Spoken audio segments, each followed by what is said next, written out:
I helped a woman change her flat tire. The next morning, she walked into my interview as CEO.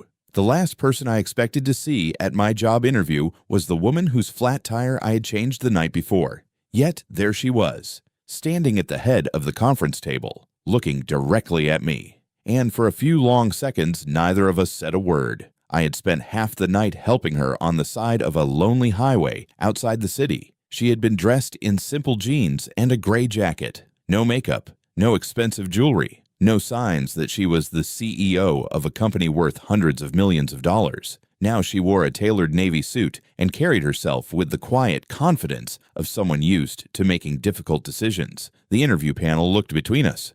"You two know each other?" one of them asked. I swallowed. "A little."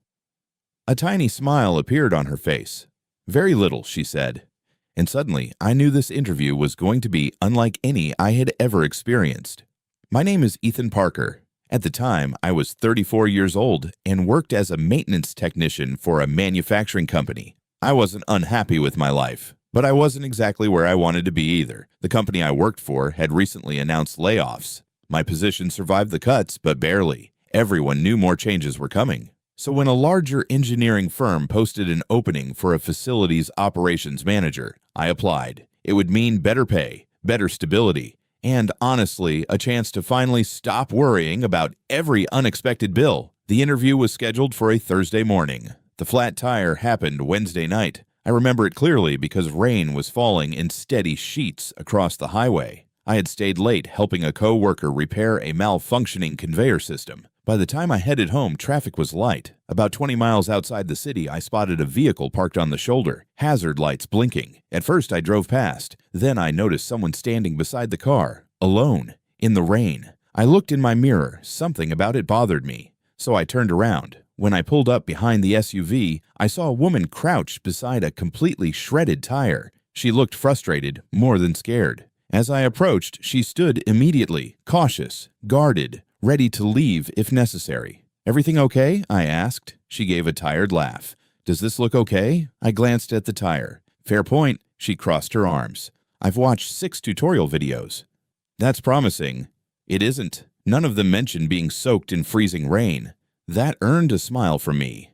I introduced myself. She hesitated before introducing herself as Claire. Just Claire. No last name. No explanation. Something seemed off. Not dangerous. Not suspicious, just sad, like she had been carrying something heavy for a very long time. "You have a spare?" I asked. She nodded. "In the back." "Then let's get you moving." "I can pay you." I shook my head. "No need." She studied me for a moment, almost as if she wasn't used to hearing that. Then she quietly said, "Thank you." Changing the tire took about 20 minutes. The rain got worse. By the end, both of us were completely soaked. When I tightened the final lug nut, she handed me a bottle of water from the vehicle. "Best I can offer." "I've been paid worse." That made her laugh. It was the first genuine smile I'd seen from her, and it changed her entire face. For a brief second, the guarded expression disappeared. Then it returned. We stood there awkwardly, 2 strangers in the rain. I figured that was the end of it, but before getting into her SUV, she looked at me. "Why did you stop?" "What do you mean?" "Most people didn't." I glanced at the highway. Cars continued rushing past. "I don't know." She waited. I shrugged. "My dad always said, if you can help someone safely, you should." For some reason, that answer seemed to affect her. She looked away, then nodded. "Good night, Ethan." "Good night, Claire." And that was it. Or so I thought. The next morning, I arrived at the interview. The building was impressive. Glass walls, modern architecture, the kind of place where I felt slightly underdressed no matter what I wore. A receptionist escorted me upstairs. I sat in a conference room. 3 interviewers entered. Then a 4th person walked in. Claire, the woman from the highway.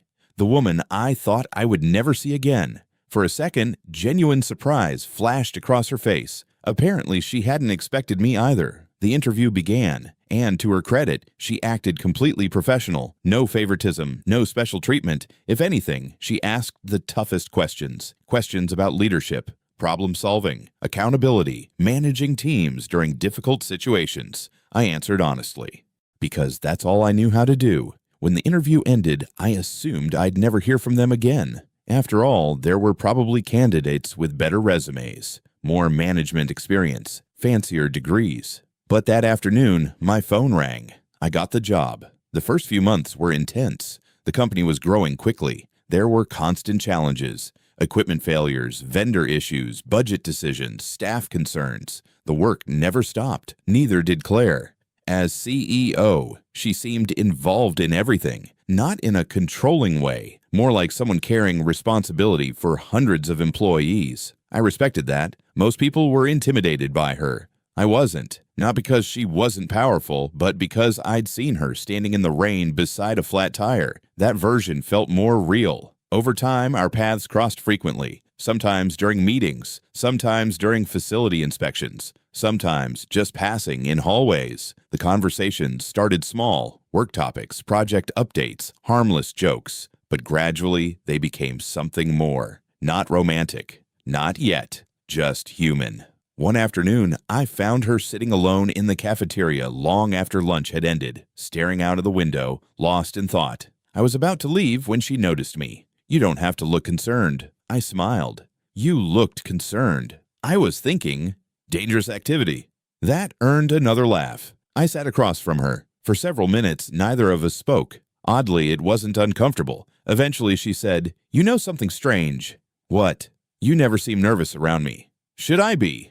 "Most people are." I considered that. "Maybe because I met you before I knew you were important." For a moment, she became very quiet. Then she softly said, "Maybe." The months passed. Our friendship deepened. I learned pieces of her story. Not all at once. Slowly. The way trust works. Her father had built the company. After he died unexpectedly, she inherited responsibility much younger than she ever anticipated. People assumed success made life easy. It didn't. She spent years proving she deserved her position, years questioning herself, years carrying pressure that never seemed to end. One evening after a board meeting, I found her alone in the parking garage, leaning against her car, exhausted. "Long day?" I asked. She laughed. "That's an understatement." I handed her a coffee I'd picked up downstairs. Her eyes widened. "You remembered. You looked like someone who needed caffeine." She accepted it. For a few seconds, she simply stared at the cup. Then she said something I'll never forget. "Do you know how many people ask me what I can do for them?" I didn't answer. Very few ask if I'm okay. The sadness in her voice caught me off guard, because suddenly I understood. People saw the CEO, the success, the title. Very few saw the person, the woman underneath, the one who carried all the weight. That's when my feelings started changing, slowly, unexpectedly. I admired her long before I realized I cared about her, not because she was successful, because she was resilient, kind, determined. And despite everything she'd been through, she still cared deeply about people. The problem was obvious. She was the CEO. I worked for the company. Even if there was something between us, acting on it felt impossible. So I kept my feelings to myself, and apparently she did too. The conflict arrived several months later. A rumor started spreading around the company. Someone claimed I was receiving special treatment, that my promotions and opportunities came from being close to Claire. The accusations weren't true, but rumors rarely care about truth. Suddenly, coworkers looked at me differently. Conversation stopped when I entered rooms. People whispered. I hated it. Not because it hurt my reputation, because I knew it would hurt hers. So I made a decision. I requested a transfer to another division located in a different city. The promotion was legitimate. The position made sense, but the distance would solve the problem. At least, that's what I told myself. When Claire learned about it, she asked me to meet her. For the first time since we'd met, she seemed genuinely upset. "You're leaving." I accepted the transfer. "Why?" I looked away. "You know why." Silence filled the room. Then she said quietly, "Because of the rumors." I nodded. "They won't stop." "People gossip." "About me. Fine. About you. That's different." Her eyes softened. "Ethan, I don't want to become a problem for you." The expression on her face hurt more than I expected, because it looked like disappointment and something else, something she wasn't saying. A week later was my final day. I packed my office, said goodbye to coworkers, completed paperwork. The entire day felt wrong, like I was walking away from so